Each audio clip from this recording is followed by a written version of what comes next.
हरी T shirt, ऊपर से jacket और हाथ में बंदूक लिए शख्स को देखिए।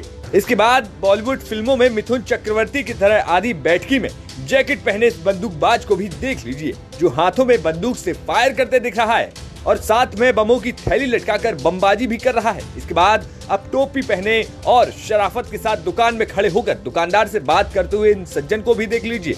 देखने में ये भले ही आपको सज्जन लग रहे हैं, लेकिन अगले ही पल जैसे ही बाहर बंदूकबाजी का काला कारनामा शुरू होता है तो ये भी गैंग्स ऑफ वसेपुर के सरदार खान की तरह जेब से बंदूक या कहें तो कट्टा निकालते हैं और बमबाजी के बीच फायर पे फायर झोंकना शुरू कर देते हैं।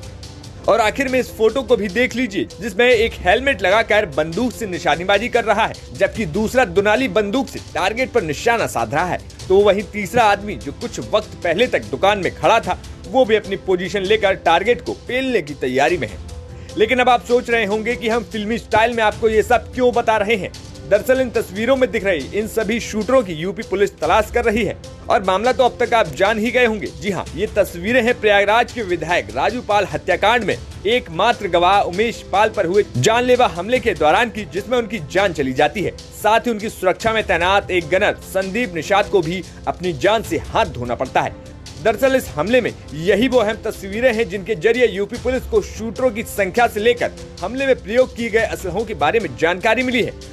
वहीं पुलिस उस दुकान वाले से भी पूछताछ के साथ स्केच बनवा रही है, जिसमें एक शूटर हमले से पहले दुकान पर खड़े होकर दुकान वाले से बातचीत करता हुआ दिख रहा था।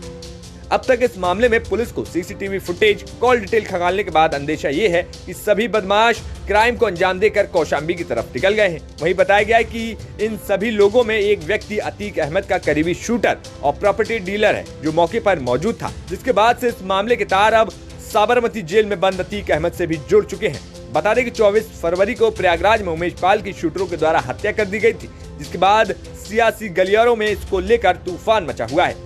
लखनऊ से संतोष कुमार की रिपोर्ट, यूपी तक।